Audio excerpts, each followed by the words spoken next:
Welcome, ladies and gentlemen, to another exciting episode of This Is Our Life. I just posted, sorry, my eyes are irritated. I just posted on Fascist Book, aka Facebook, about our kitty cat, John, how before he started eating dry cat food, he started eating Lucky's dry food. Yeah. Dry dog food. And he still likes it. Yeah, he still likes it. And a friend of ours, our daughter in Texas, I was about to say San Antonio. She doesn't live in San Antonio, but she does live in Texas. She said, Tejas. See? I mean, yes. Yes. Yeah, see, I'm from Spain, so, I mean, I think, oh, looky there, sweetie, right there. What? The vinegar. Oh. Anyway, we put lights up today. We had to clean some stuff off. Oh, God.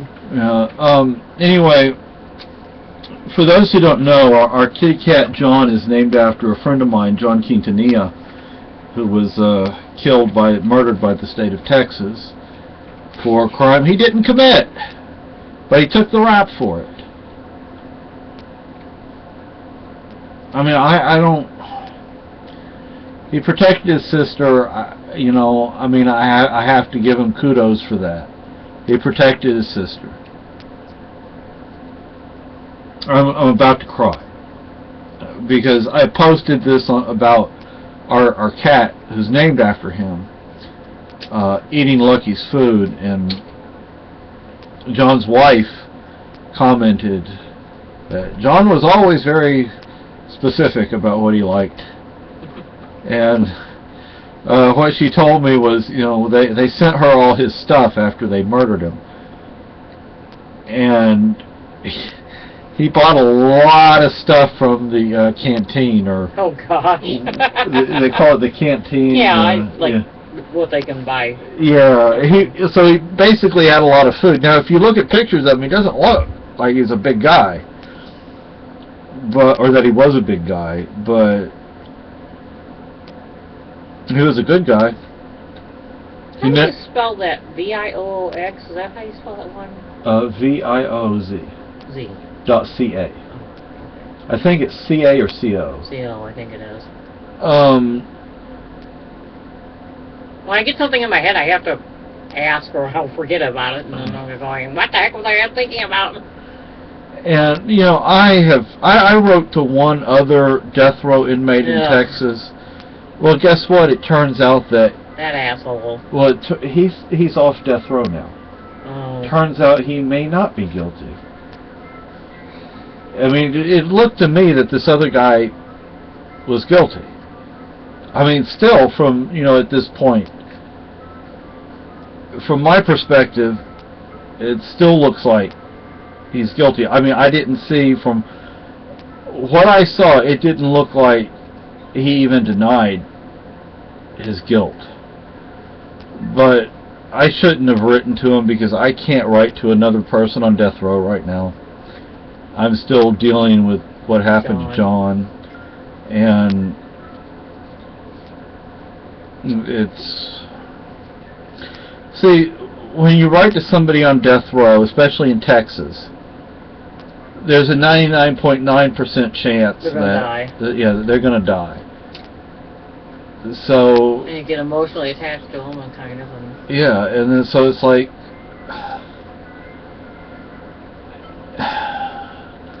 I mean, you know, I want to be there for some of these people, because I know some of them are not guilty. Some of them are guilty. Some of them will say they're innocent, but are actually guilty. And it's hard to know. I mean, with all honesty, it is difficult to know in some cases.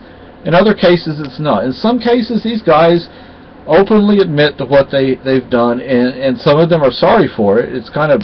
Some of it's kind of obvious, they're framed. Yeah, and some of those that are sorry for what they've done, well, you know... You're SOL. Yeah, because, you know, you should have thought about that before you did what you did. I mean, I don't want to sound cold, but...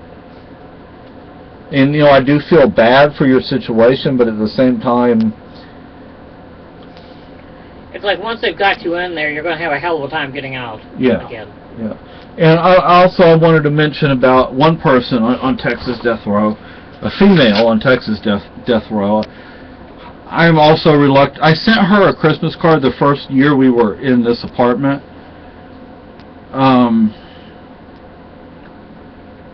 But she's another person that I don't want to become friends with and become attached to, because I believe she's innocent. There has been DNA test, and it did not come back to her. Then they should let her out. You would think. Now, her trial was moved from the Dallas area to Kirk County. I happened to live in Kirk County at the time. Wonder why. Change of venue because they thought it was too much bad publicity. And she was convicted of murdering her 2 children. But like I said, there has been DNA test done. The DNA test does not come back to her. It comes back to an unknown person. And I believe her ex-husband refuses to have a DNA test, which doesn't sound good. Yeah. They ought to force him to. Yeah. That's not fair to her. No. And there's some other evidence that indicates that she probably is innocent of the crime. The thing is, I'll tell you about Kirk County. Not very fair. No. In Kirk County, when I lived there, there was some, from what I recall, we called it the Devil Ranch. But it may have had another name in the newspapers. I don't know. There was this family that lived in Ingram, which is where I live, or I live right outside of Ingram. I live to the west of Ingram, on the west. Ingram High School was right next to where we live. We live on the west side of Ingram High School. Now, Ingram High School is like the high school I went to, in the sense that they had to bus people in from out in the middle of nowhere. Of course, Ingram was out in the middle of nowhere. You know, I do like the Christmas ornaments on the tree, even though they're plastic. Yeah, they look pretty. They look nice. They're not cheap. So, anyway, technically we didn't live in Ingram. We lived like 5 feet outside of Ingram or something. Yeah. They had to lasso you to get you on the... Yeah. But they bust in kids from all over, because a lot of these towns were just too small to have a school. My mother was a school nurse at Ingram Elementary School at one point. And they had a really bad problem with lice with some of the kids. Oh. Yeah. That's horrible. I mean, I remember Mike used to get lice in his classrooms. He used to get a panic.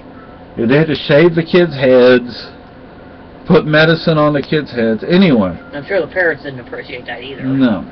And some of these parents were well-to-do because they owned ranches, big ranches. Tough shit. Yeah. But there was the Devil Ranch. What this was a family would hire drifters, basically homeless people that traveled around and took odd jobs. And they would torture and kill them. Murder. And doesn't sound like a very good place. No. Now, while they were on trial and during their appeal, guess what? They lived at their house. Where was their house? Their house was in Ingram. I'm not saying in jail. Yeah, they should have been in jail. I'm not saying the neighborhood they lived in was big, because it had like 3 or 4 streets, maybe 5 at the most, and they were short. And I went by their house a few times. I'm like, I mean, I don't know, in my head I was thinking, you know, it's going to look nasty or... Scuzzy. Yeah, but I drove by and it was just a normal suburban-looking house, even though I wouldn't call that the suburbs by any stretch of the imagination. But you have... I've got to find this lady's name. Another issue you had in Kirk County was when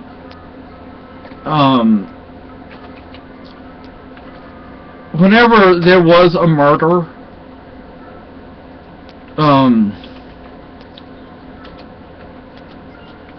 you know, the only reason I think the death penalty got eliminated in Illinois was because the current governor was afraid they were going to use it on him. Because I think he pretty much knew he was going to wind up in prison. Yeah.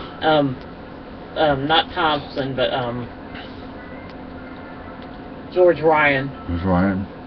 I remember him. Yeah. I mean, I remember him. He was crooked as a barrel of snakes. Okay, folks, her name is Darlie Routier. I don't...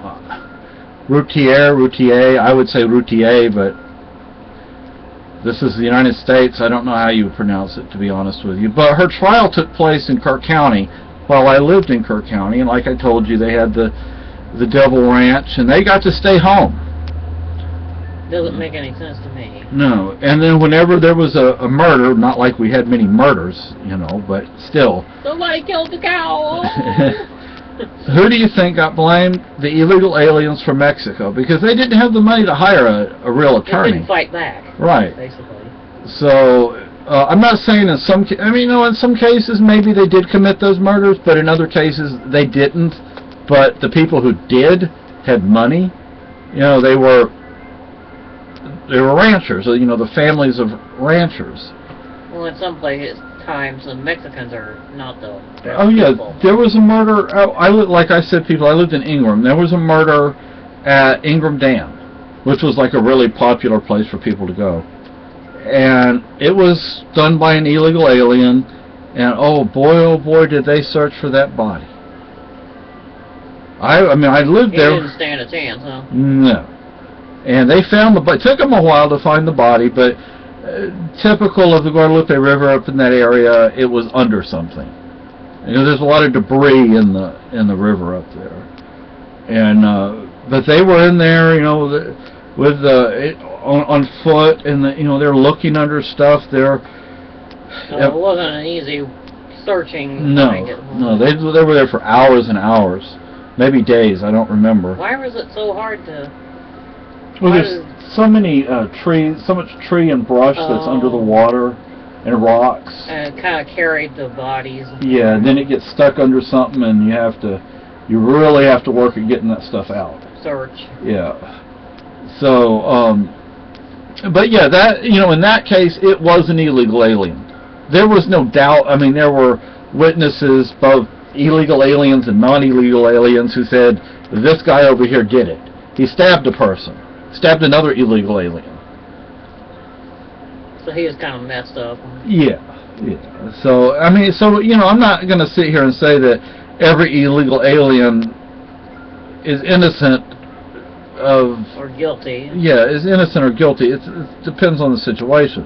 There was a murder, an illegal alien was accused, even though he had nothing to do with it. There was actually evidence indicating he had nothing to do with it, but he's the one. He got framed. Yeah, he got framed because it was presumably one of the ranching families that committed the crime, or a member of one of the ranching families. So God knows they do no wrong. Yeah, and you know, in the drug dealing in Kirk County, or the drug importation. Pretty bad. Yeah, they used to fly that stuff into the Kerrville airport. Oh my. You know, the sheriff's department knew about it. Everybody knew about it, but hey. Yeah, nobody did anything about it. And now they would bust the small-time dealer now and then, but you know, those drugs. Let me tell you, that amount of drugs is not going to Kerrville or Kirk County. That amount of drugs is being moved. Yeah, it's just passing through, basically. Yeah. So, you know, I know that in San Antonio, people used to transport all the way up to Illinois. Oh yeah, Chicago's real bad for drugs. Well, I knew somebody in college, and he had spent some time in prison in Texas and prison in Mexico, or jail in Mexico, not prison. But he spent time in prison in Texas for transporting drugs. Oh, big surprise. Yeah, where was he taking it? Chicago. Uh-huh. But he got busted. And,